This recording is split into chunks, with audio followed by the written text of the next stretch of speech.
em Provérbios, capítulo 2, é só do versículo 1 ao 9. Provérbios, capítulo 2, do versículo 1 ao 9.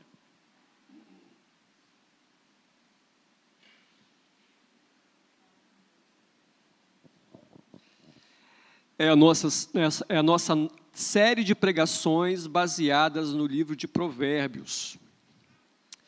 O versículo 1 até o 9, vamos lá então. Filho meu, se aceitares as minhas palavras e esconderes contigo os meus mandamentos, para fazeres atento à sabedoria o teu ouvido e para inclinares o coração ao entendimento, e se clamares por inteligência e por entendimento alçares a voz, e se buscares a sabedoria como a prata e como os tesouros escondidos a procurares, então entenderás o temor do Senhor e acharás o conhecimento de Deus. Porque o Senhor dá a sabedoria e da sua boca vem a inteligência e o entendimento. Ele reserva a verdadeira sabedoria para os retos. É escudo para os que caminham na sinceridade. Guarda as veredas do juízo e conserva o caminho dos seus santos. Então entenderás justiça, juízo e equidade, todas as boas veredas. Recentemente faleceu o maior comunicador, o maior orador da TV brasileira, Silvio Santos. A gente duvida que algumas pessoas possam morrer, né? Silvio Santos é uma delas. E eu lembro que quando eu era criança e passava um período na casa da minha avó, a minha avó vivia o SBT ligado aos domingos. E eu lembro que tinha um quadro chamado A Porta da Esperança. E tirava o fôlego, né? Porque a gente ficava na expectativa do que iria acontecer. Abria-se uma porta e ali o pedido de alguém seria ou não atendido. E tinha de tudo que vocês pensarem. E eu lembro, isso ficou muito marcado, porque eu tinha 7 anos, estava no sofá com a minha avó, assistindo A Porta da Esperança, e uma mulher pediu ao Silvio Santos uma dentadura. E aí o Silvio, né, virou assim, mas por que uma dentadura? Você é muito nova, como assim você perdeu todos os dentes? Ela falou assim: na minha infância, lá em casa, não tínhamos a informação, não tínhamos a informação de como conservar, como cuidar dos dentes. E aí a minha avó do meu lado falou assim: está vendo aí a importância de escovar os dentes? Isso ficou marcado, né, na minha memória. E é exatamente isso que a gente aprende se nós quisermos viver uma vida livre de prejuízos, isentas de tragédias, é que eu preciso não só ter a informação, mas colocá-la em prática, ok? Preciso ter o conteúdo e preciso colocar esse conteúdo em prática. E por isso, Provérbios, esse livro maravilhoso, que às vezes é um pouco difícil, vai reservar para a gente, porque vai nos convencer de que a sabedoria consiste em que façamos a vontade de Deus, que coloquemos em prática aquilo que nós aprendemos.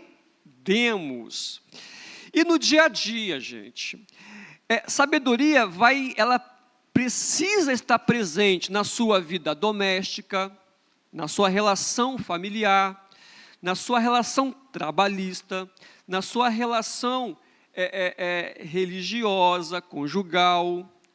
Sabedoria precisa ser praticada. E talvez a pergunta que você se faça é: por que eu deveria me preocupar em obedecer a Deus? O que é que eu ganho com isso? Que lucro eu vou ter? Esse seu questionamento, se assim você o fez, me lembra muito o que estava no coração de Adão e Eva. Eles receberam a informação, receberam o mandamento, receberam uma ordem, eles tinham conteúdo, mas eles, certa feita, duvidaram. Do tipo, será que de fato é valioso? Então, o que eles fizeram? Na ambição de ganharem poder, eles saíram do caminho de Deus para pegar um atalho, gente. Eles quiseram pegar um caminho alternativo para conseguir autonomia, independência, embora nenhum homem é independente de Deus. O livro de Provérbios vai nos dizer que a verdadeira sabedoria leva você em direção ao caminho de Deus, na direção de Deus, e isso vai te conservar da perdição. O versículo 1 diz que, olha como é que começa aí: filho meu. Então, é como se um pai estivesse diante do seu filho, repassando algumas instruções, né? Filho meu, olha, se aceitares a minha palavra, se guardares os meus mandamentos. Então, a ideia aqui é que tem alguém em pé, falando para alguém que está sentado, e esse sentado ele está recebendo informação, né? Está parado para ouvir. Eu não sei se já aconteceu com você de seu chefe ou a sua esposa, né, ou seus pais, tem aqui alguns jovens, mandarem uma mensagem ou ligarem dizendo assim: olha, eu preciso falar uma coisa séria com você, mas em particular. Aí você pensa assim: o que eu fiz de errado dessa vez? Você não pode adiantar a conversa, não? O que é? Não. Depois eu quero conversar com você a sós. Aí você começa a pensar, né? O que eu deixei de pagar, gente? Qual o boleto que eu deixei de pagar? O que eu deixei aberto lá em casa? Por quê? Porque quando alguém quer falar com a gente, a mão chega a tremer, né? A gente fica nervoso, por quê? Porque a gente sempre espera o pior das pessoas. Só que, no entanto, o texto mostra que o pai com o seu filho está assim, ó, se. Então, aqui, você vai perceber que são medidas preventivas. Medidas preventivas, informações que vão te fazer o bem, não é para te assustar. Você vai perceber isso pelo excesso do pronome reflexivo, né? Se aceitares, se gritares, eu vou explicar aqui o porquê o gritar é importante também, se guardares. Então, o excesso do se mostra para a gente que a ordem é: se você fizer as coisas do jeito que Deus quer, você vai ter uma vida feliz. E, naturalmente, o ser humano, ele reage negativamente quando o assunto é: Deus tem palavras para você. Gente, o ser humano naturalmente não quer aceitar as palavras de Deus.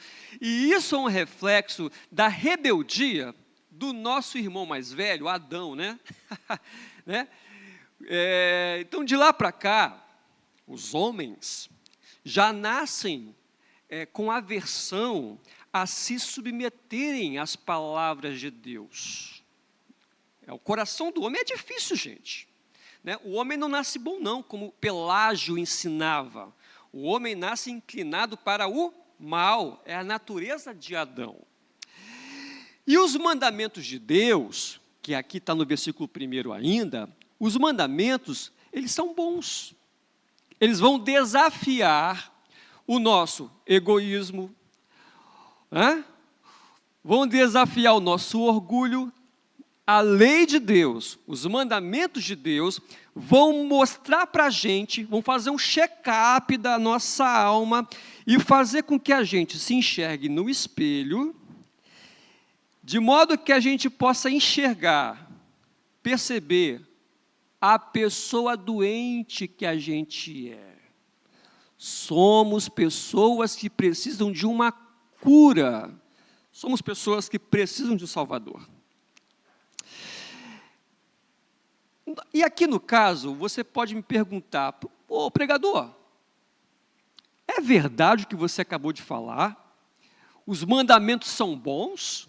Porque essa coisa de mandamento me cheira autoritarismo.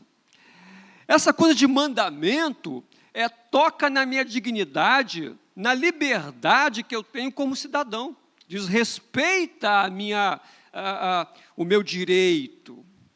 Não, gente, pelo contrário. Os mandamentos de Deus são bons e valiosos. São como placas que estão na estrada, sinalizando o que você deve fazer para evitar problemas, tragédias, acidentes. E os mandamentos de Deus são tão valiosos que a ordem no versículo 1 é de guardar, que no hebraico aqui quer dizer entesourar, é guardar o mandamento como se fosse um tesouro, gente, como se fosse uma coisa valiosíssima, porque de fato é. Então, você guarda coisas valiosas em lugares seguros. A palavra de Deus, gente, ela é tão valiosa e rica que ela vai ensinar. Ela vai ensinar você a como lidar com Deus e a como lidar com quem está aí do seu lado. É a palavra de Deus, gente, são os mandamentos. O mandamento, parte dos mandamentos, relação com Deus. A outra parte, relação com o próximo. Então, visa proteger você. Deus é tão bom que nos dá mandamentos.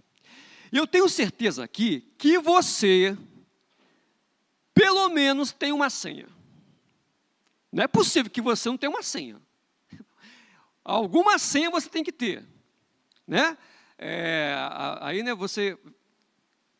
Senha do Wi-Fi, gente, aí nós não somos obrigados a decorar, porque a senha do Wi-Fi é tão gigante, né, quando vem da loja, mas senha de banco, senha de acesso a Netflix, senha de e-mail, não, alguma senha você tem que ter. E qual é o papel da senha, gente?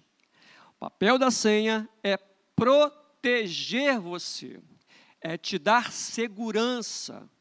Você tem uma senha porque você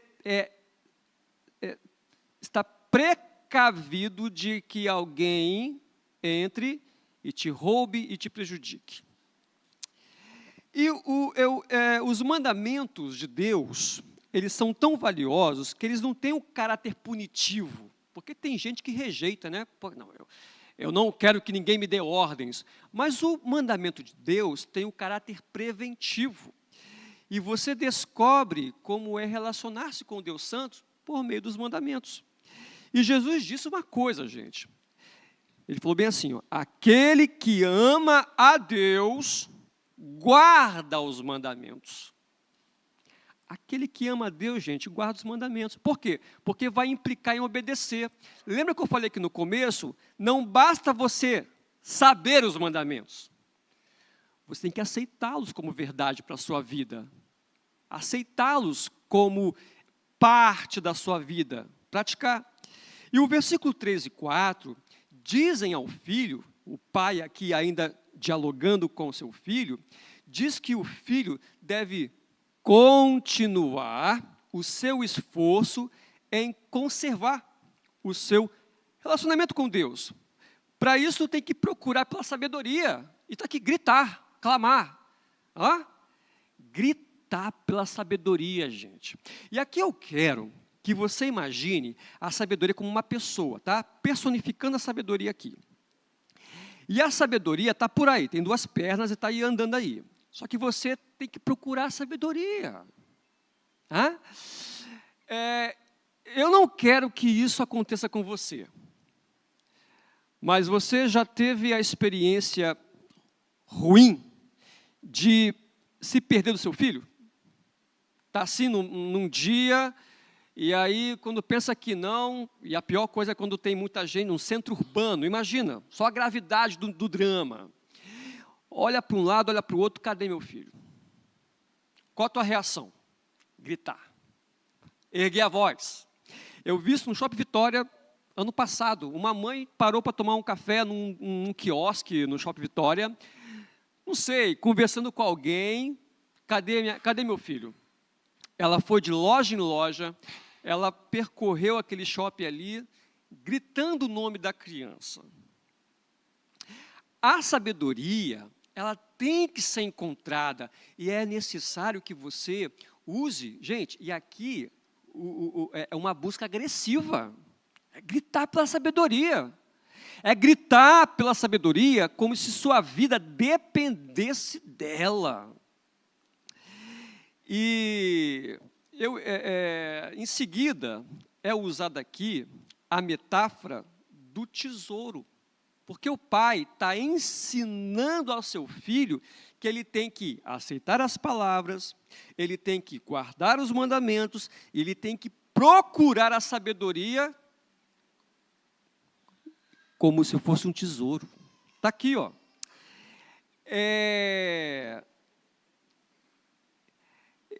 Com certeza você já viu os filmes de Indiana Jones, né? Está lá. Indiana Jones tem a missão de ir em busca de um tesouro perdido, de uma peça arqueológica valiosíssima. E ele faz e acontece, e a dinâmica é essa, ir em busca de algo que é rico. Isso também me lembra muitos filmes sobre piratas, né?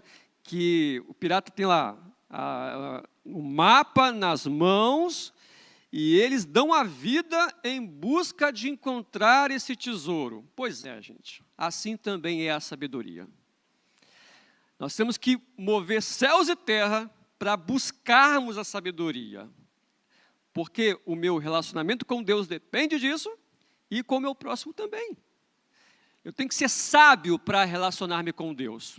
Eu tenho que ser sábio para lidar com pessoas.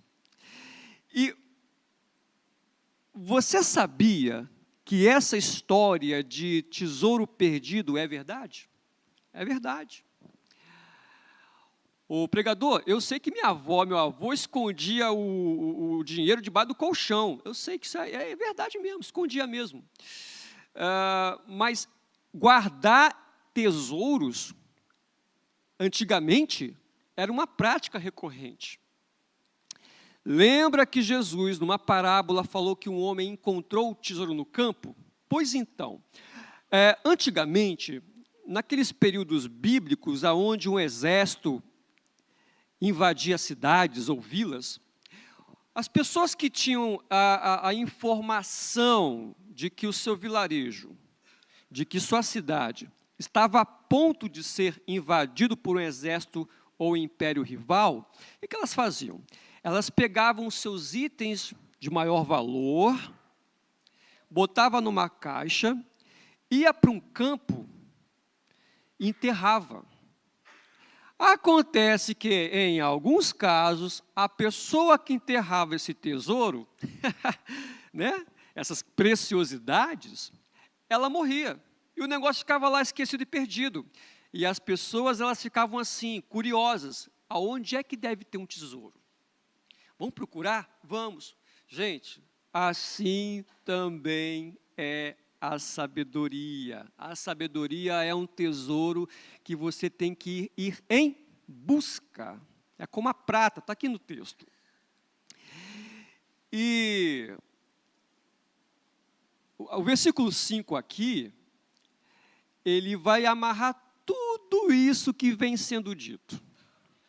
Quando ele fala assim, então entenderás. Ou seja, se você aceitar a palavra de Deus, se você guardar seus mandamentos, se você gritar por sabedoria e ir atrás dela como se ela fosse prata ou tesouro escondido, você vai entender o que é temer a Deus. Meus amigos e minhas amigas, é a sabedoria de Deus quem vai nos ajudar no ambiente do nosso trabalho a lidar com assédio moral. É a sabedoria de Deus que vai me ajudar a educar o meu filho. É a sabedoria de Deus que vai me ajudar a pedir desculpas à minha esposa quando meu coração não quer isso. Mas aí entra a questão de você ter a informação e colocar em prática.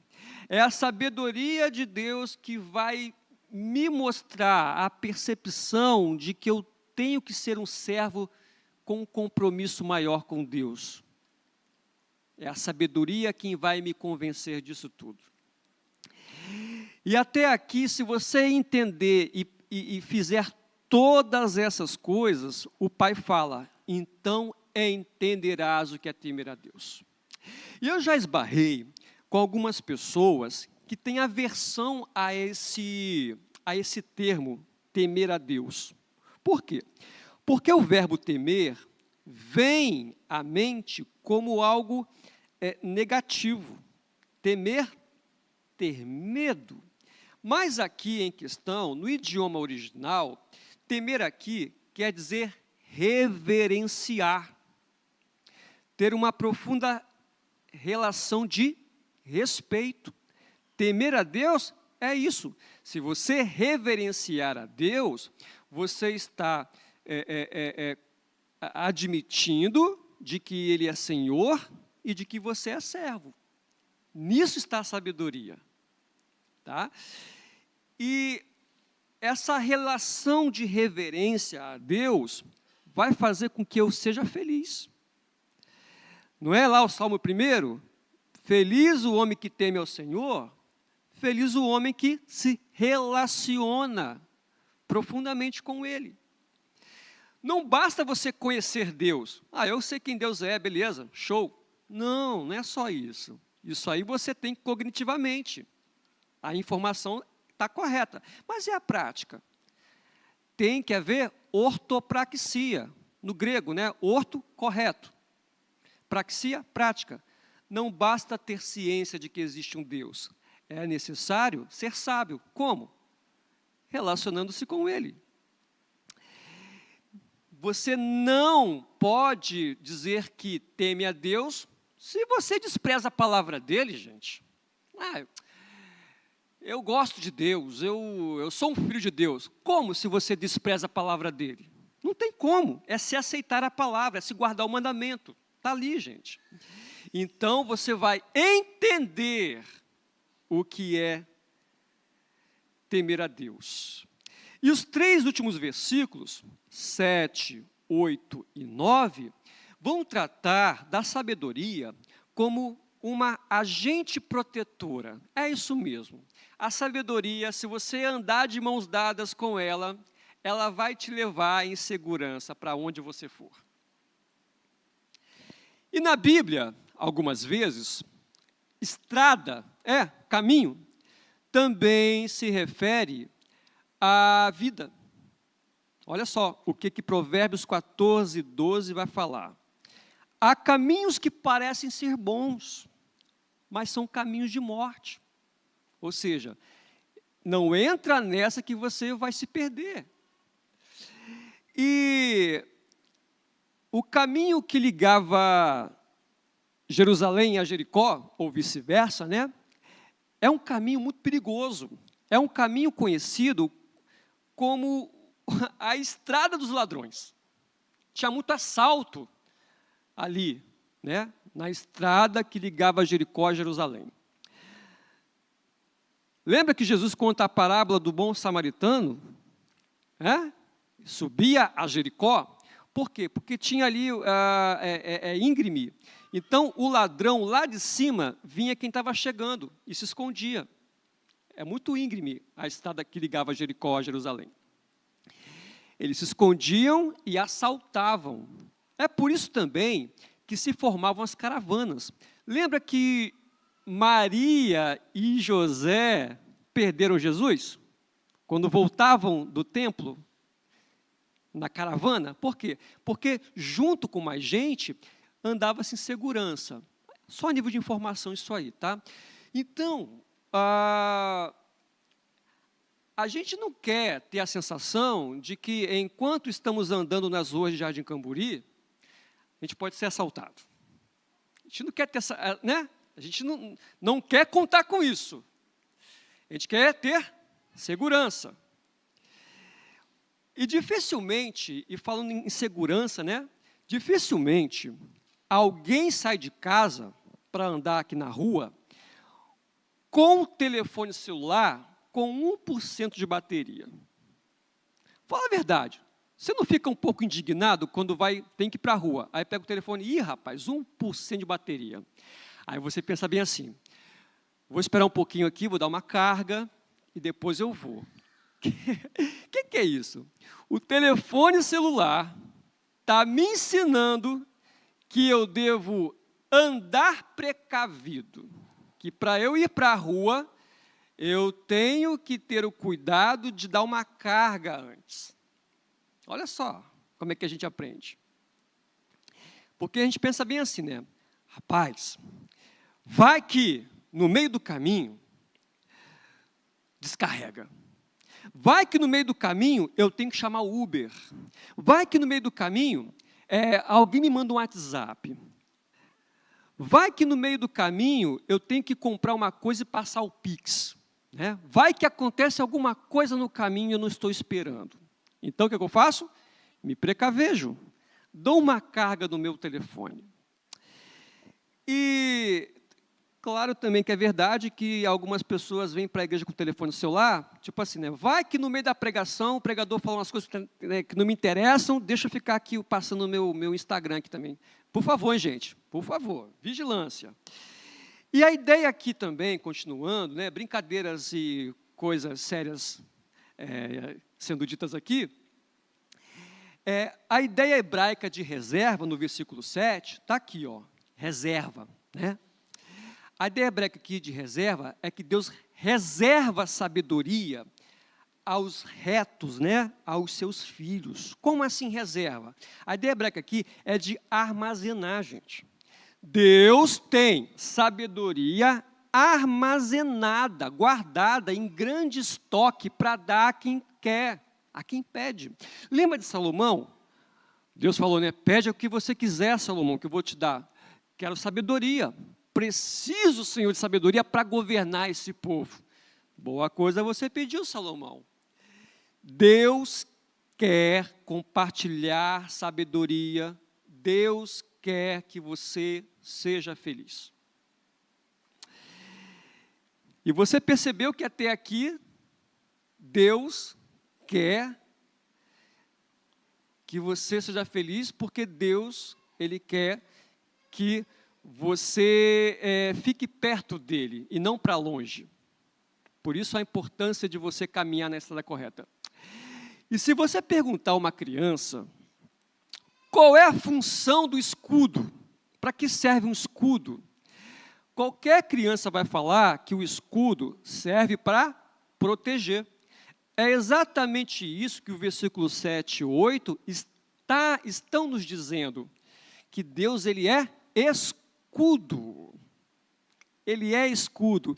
O que o escudo faz? O escudo, ele protege de ataques. Ele protege de ferimentos.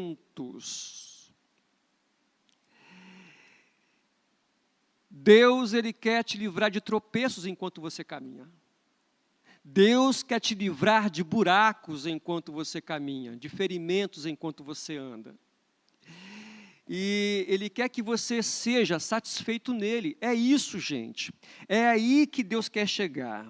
Ele compartilha com você coisas boas, mandamentos, palavras, sabedoria, porque Ele quer que você seja satisfeito nele.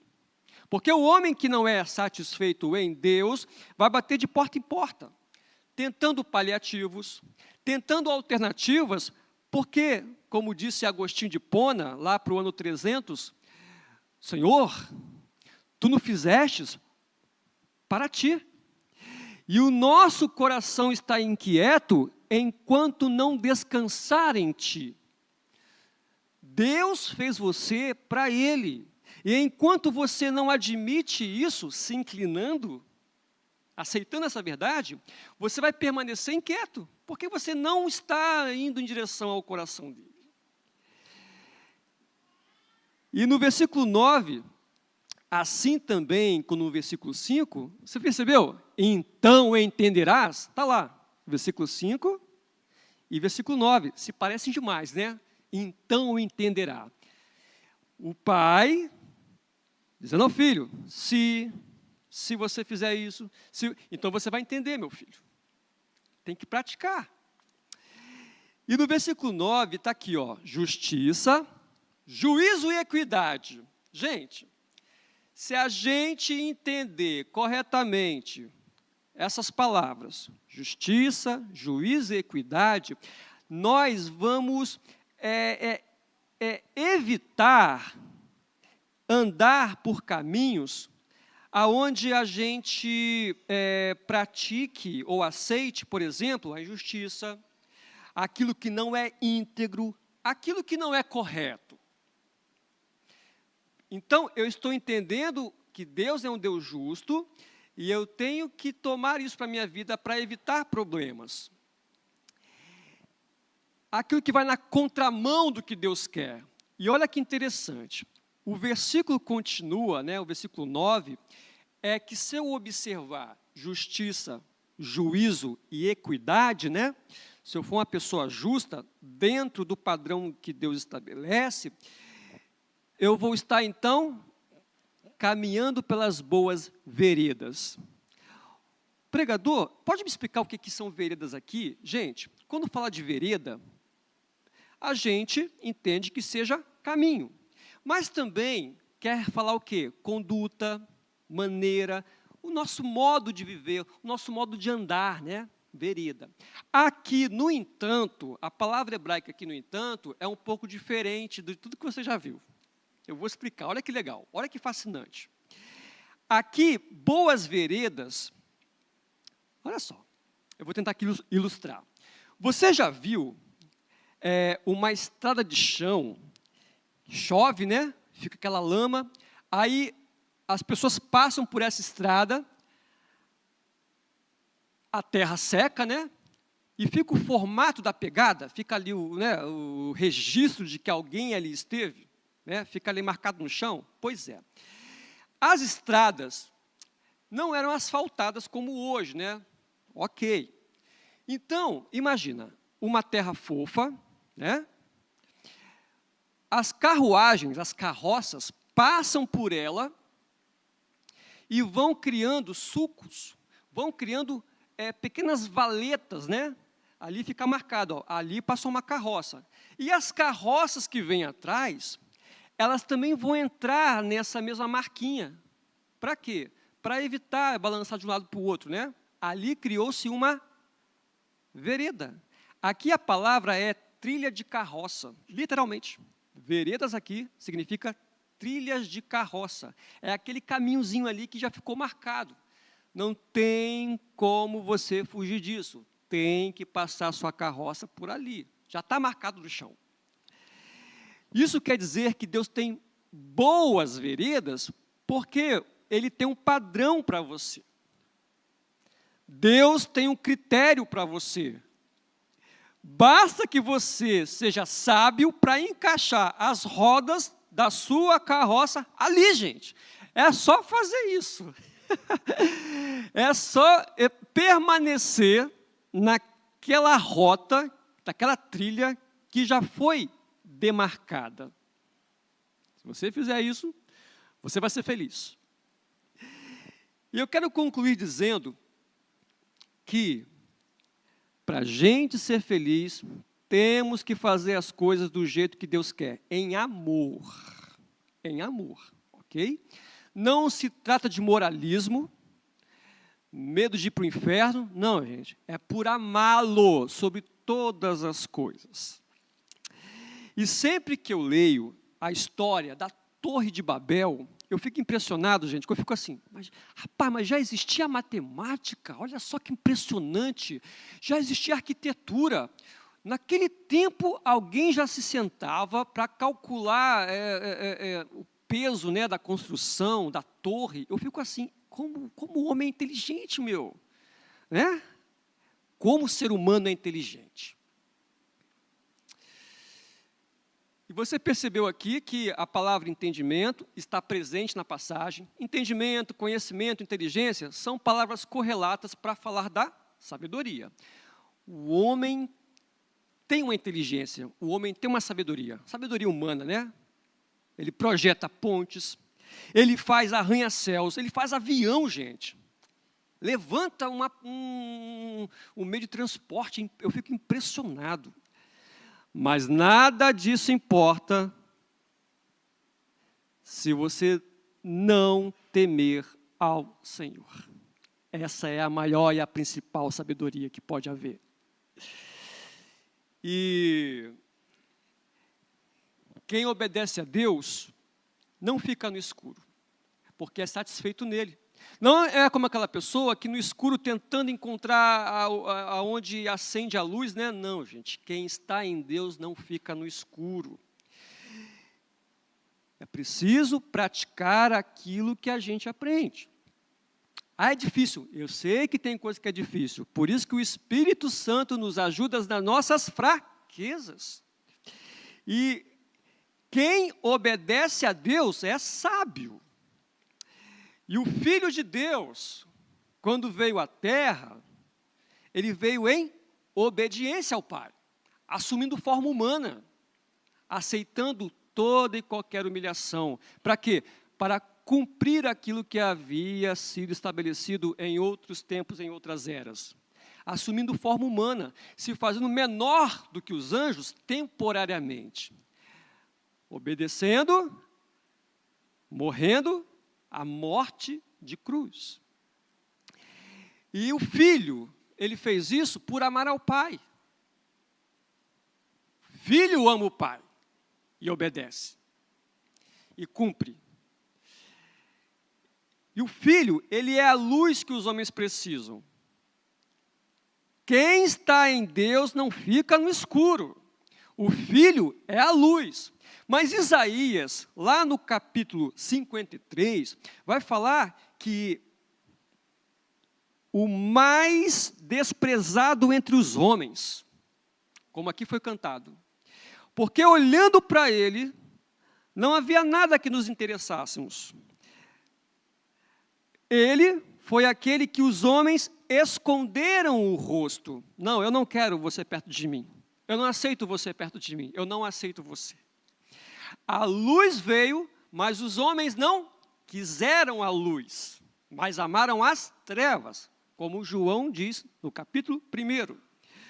O homem pode se orgulhar da previsão do tempo, ele pode se orgulhar de conhecer a quebrada do bairro dele, ele pode se orgulhar de saber alguns macetes, mas, gente, isso não é levado em conta se você não teme ao Senhor. Jesus, uma vez, ele olhou para os fariseus e falou bem assim: vocês veem as nuvens se formando lá no ocidente e dizem, vai chover.